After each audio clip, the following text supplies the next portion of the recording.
ಚಿನ್ನದ ಕಳ್ಳಿ ರಮ್ಯಾ ರಾವ್ ಕುರಿತ ಮೆಗಾ ಎಕ್ಸ್ಕ್ಲೂಸಿವ್ ಸುದ್ದಿ. ಪವರ್ ಟಿವಿಯಲ್ಲಿ ಬ್ಯಾಕ್ ಟು ಬ್ಯಾಕ್ 3 ಎಕ್ಸ್ಕ್ಲೂಸಿವ್ ಸುದ್ದಿಗಳು. ಇದು ನಿಮ್ಮ ಪವರ್ ಟಿವಿಯ ವೀಕೆಂಡ್ ಎಕ್ಸ್ಕ್ಲೂಸಿವ್ ಧಮಾಕ.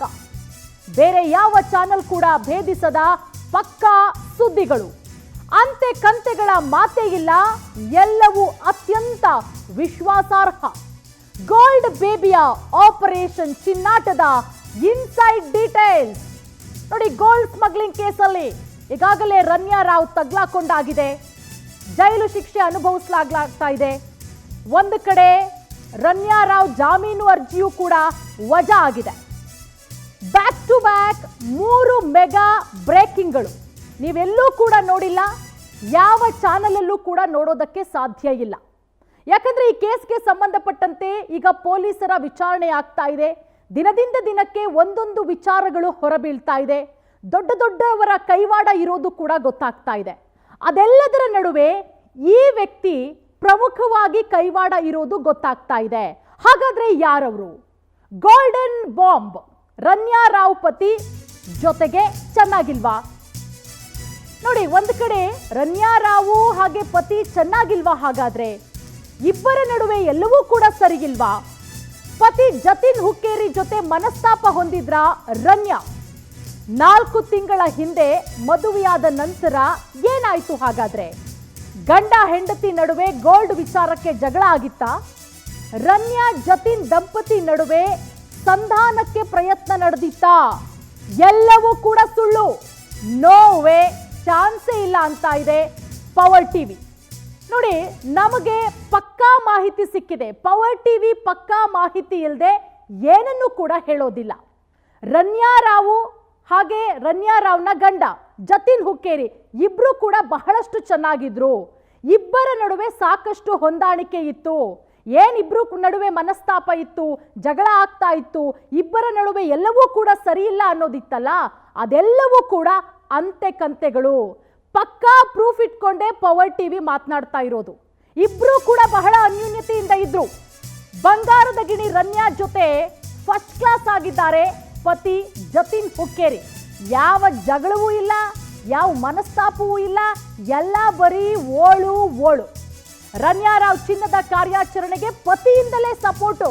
ನೋಡಿ, ಪತಿನೇ ಸಪೋರ್ಟ್ ಮಾಡ್ತಾ ಇದ್ದಿದ್ದು. ಪತ್ನಿ ರಮ್ಯಾ ರಾವ್ ಎಲ್ಲಾ ಚಟುವಟಿಕೆಗಳು ಕೂಡ ಪತಿ ಜತಿನ್ಗೆ ಗೊತ್ತಿದ್ದೇನೆ.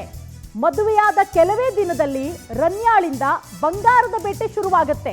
ನಿರಂತರವಾಗಿ ದುಬೈಗೆ ಹೋಗಿ ಬರ್ತಾ ಇದ್ಲು ನಟಿ ರಮ್ಯಾ ರಾವ್. ಹೆಂಗೆ ಅಂದ್ರೆ ಯಾವುದೋ ಬೆಂಗಳೂರಲ್ಲಿರೋ ಪಕ್ಕದ ಏರಿಯಾಗೆ ಹೋಗೋ ತರ, ಅಥವಾ ಬೆಂಗಳೂರಿನಿಂದ ಯಾವುದೋ ಬೇರೆ ಜಿಲ್ಲೆಗೆ ಹೋಗೋ ತರ ದುಬೈಗೆ ಹೋಗಿ ಬರ್ತಾ ಇದ್ದಿದ್ದು. ಅದು ಎಷ್ಟು ತಿಂಗಳಲ್ಲಿ ಎಷ್ಟೆಷ್ಟು ಬಾರಿ ಅಂದ್ರೆ ಇದೆಲ್ಲವೂ ಕೂಡ ರಮ್ಯಾ ರಾವ್ ಪತಿಗೆ ಗೊತ್ತಿತ್ತು. ಪತಿ ಪತ್ನಿ ಇಬ್ರು ಸೇರ್ಕೊಂಡೇನೆ ಈ ಗೋಲ್ಡ್ ಸ್ಮಗ್ಲಿಂಗ್ ಅನ್ನ ಮಾಡ್ತಾ ಇದ್ದಿದ್ದು. ಆದ್ರೆ ಪೊಲೀಸರಿಗೆ ಏನ್ ಹೇಳಿರೋದು ರಮ್ಯಾ ರಾವ್ ಪತಿ? ನಮ್ಮಿಬ್ಬರ ನಡುವೆ ಎಲ್ಲವೂ ಕೂಡ ಸರಿಯಿಲ್ಲ, ಮದುವೆಯಾಗಿ ಸ್ವಲ್ಪ ದಿನಕ್ಕೆ ಜಗಳ ಆಗತ್ತೆ, ಮನಸ್ತಾಪಗಳು ಶುರುವಾಗತ್ತೆ, ಕುಟುಂಬಸ್ಥರು ಇಬ್ಬರನ್ನ ಕೂರಿಸಿ ರಾಜಿ ಪಂಚಾಯಿತಿ ಮಾಡ್ತಾರೆ, ಅದರ ಜೊತೆಗೆ ನಾನು ಮಾನಸಿಕವಾಗಿ ಕುಗ್ಗಿ ಹೋಗಿದ್ದೀನಿ, ನಾನು ಮಾತ್ರೆ ತಗೋತಿದ್ದೀನಿ ಅಂತೆಲ್ಲ ಕೂಡ ಜತಿನ್ ಹುಕ್ಕೇರಿ ಕತೆ ಕಟ್ಟಿರೋದು. ಎಲ್ಲವೂ ಕೂಡ ಸುಳ್ಳು. ಗಂಡ ಹೆಂಡತಿ ಬಹಳಷ್ಟು ಅನ್ಯೂನ್ಯತೆಯಿಂದ ಇದ್ದಾರೆ, ಬಹಳ ಚೆನ್ನಾಗಿದ್ದಾರೆ. ಪ್ರತಿಯೊಂದು ಪಿನ್ ಟು ಪಿನ್ ಅಪ್ಡೇಟ್ ಅನ್ನ ರಮ್ಯಾ ರಾವ್ ಕೊಡ್ತಾ ಇದ್ಲು ಪತಿ ಜತಿನ್ ಹುಕ್ಕೇರಿಗೆ. ಆಕೆ ಎಷ್ಟು ಬಾರಿ ದುಬೈ ಪ್ರವಾಸ ಮಾಡಿದ್ದಾಳೋ, ಎಷ್ಟು ಬಾರಿ ಬೇರೆ ಬೇರೆ ಕಡೆ ಹೋಗಿ ಬಂದಿದ್ದಾಳೋ, ಎಲ್ಲದರ ಬಗ್ಗೆ ಪಿನ್ ಟು ಪಿನ್ ಡೀಟೈಲ್ಸು ರಮ್ಯಾ ರಾವ್ನ ಪತಿ ಜತಿನ್ ಹುಕ್ಕೇರಿಗೆ ಗೊತ್ತಿದೆ.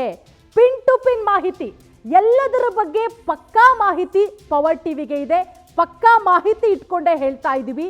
ರಮ್ಯಾ ರಾವ್ ಜೊತೆಗೆ ಕೈ ಜೋಡಿಸಿದ್ದಾನೆ ರಮ್ಯಾ ರಾವ್ನ ಪತಿ ಜತಿನ್ ಹುಕ್ಕೇರಿ. ಎಲ್ಲದರ ಬಗ್ಗೆ Ramya Rao pin to pin update ಮಾಡ್ತಾ ಇದ್ಲು. ಯಾಕಂದ್ರೆ ಈಗ ಆಲ್ರೆಡಿ ರಮ್ಯಾ ರಾವ್ ಪತಿಯನ್ನ ಕೂಡ ಪೊಲೀಸರು ವಿಚಾರಣೆ ಮಾಡಿದ್ದಾರೆ. ಮತ್ತೊಂದು ಕಡೆ ಯಾವುದೇ ಕಾರಣಕ್ಕೂ ಕೂಡ ಅರೆಸ್ಟ್ ಮಾಡಬಾರ್ದು ಅಂತ ಹೇಳಿ ಹೈಕೋರ್ಟ್ ಕೂಡ ಹೇಳಿರೋದ್ರಿಂದ ವಿಚಾರಣೆಯಂತೂ ಎದುರಿಸ್ತಾ ಇದ್ದಾರೆ. ಆದರೆ ವಿಚಾರಣೆಯ ವೇಳೆ ಏನು ಹೇಳಿದ್ದಾರೆ ಜತಿನ್ನು? ರಮ್ಯಾ ರಾವ್ ಏನು ಮಾಡ್ತಾ ಇದ್ಲೋ, ಇದು ಯಾವ ರೀತಿ ವ್ಯವಹಾರನೋ, ಇದಕ್ಕೂ ನನಗೂ ಯಾವುದೇ ರೀತಿ ಸಂಬಂಧ ಇಲ್ಲ, ಆಕೆ ಎಷ್ಟೆಷ್ಟು ಬಾರಿ ಹೋಗ್ತಾ ಇದ್ಲು ದುಬೈಗೆ, ಯಾಕೆ ಹೋಗ್ತಾ ಇದ್ಲು, ಯಾವ ರೀತಿ ವ್ಯವಹಾರ ಮಾಡ್ತಿದ್ಲು. ಯಾಕಂದರೆ ನಮ್ಮಿಬ್ಬರ ನಡುವೆ ಮನಸ್ತಾಪ ಇತ್ತು.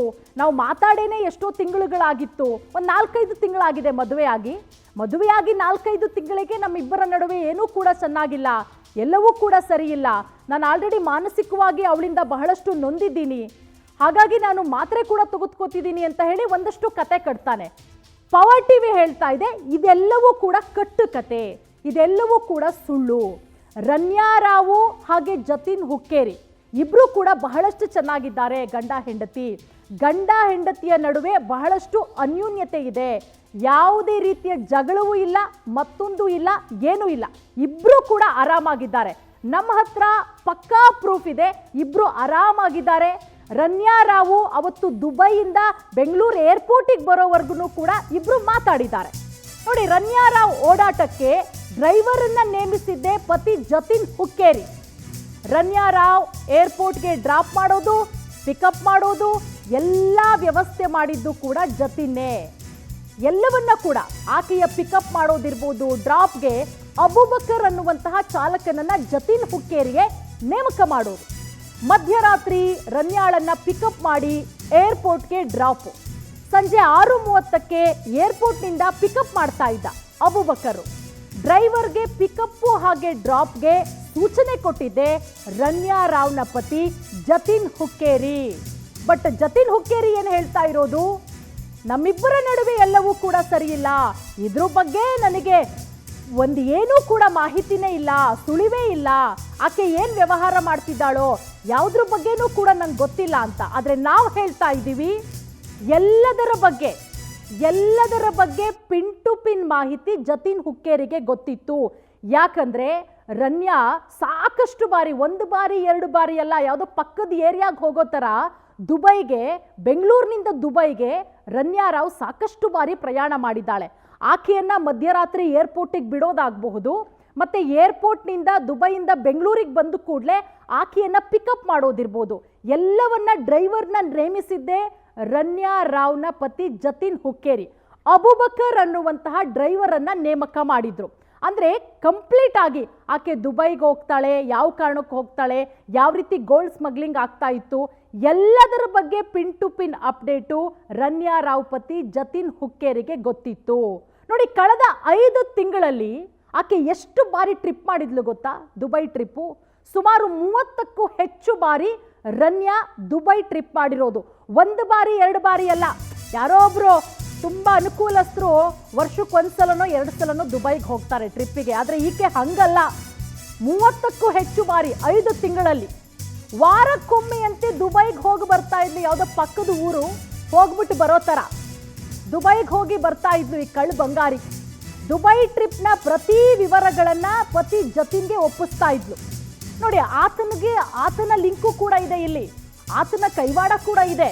ದುಬೈಗೆ ಹೋಗಬೇಕಾದ್ರೆ ತಪ್ಪದೆ ಪತಿ ಜತಿನ್ಗೆ ಕರೆ ಮಾಡ್ತಾ ಇದ್ಲು. ಅಲ್ಲಿ ಏನೆಲ್ಲ ಆಗ್ತಾ ಇದೆ, ಅಲ್ಲಿ ಯಾವ ರೀತಿ ಡೀಲ್ ಆಗ್ತಾ ಇದೆ, ಮತ್ತೆ ಎಷ್ಟೊತ್ತಿಗೆ ಇಲ್ಲಿ ಬಂದೆ, ಎಲ್ಲದರ ಬಗ್ಗೆ. ದುಬೈನಿಂದ ವಾಪಸ್ಸಾಗಿ ಬೆಂಗಳೂರು ಏರ್ಪೋರ್ಟ್ಗೆ ಬಂದಾಕ್ಷಣ ಕರೆ ಮಾಡಿದ್ದಾಳೆ. ತಾನು ಯಶಸ್ವಿಯಾಗಿ ಆಪರೇಷನ್ ಮುಗಿಸಿದ್ದರ ಬಗ್ಗೆ ಜತಿನ್ಗೆ ಮಾಹಿತಿ ಕೊಟ್ಟಿದ್ದಾಳೆ.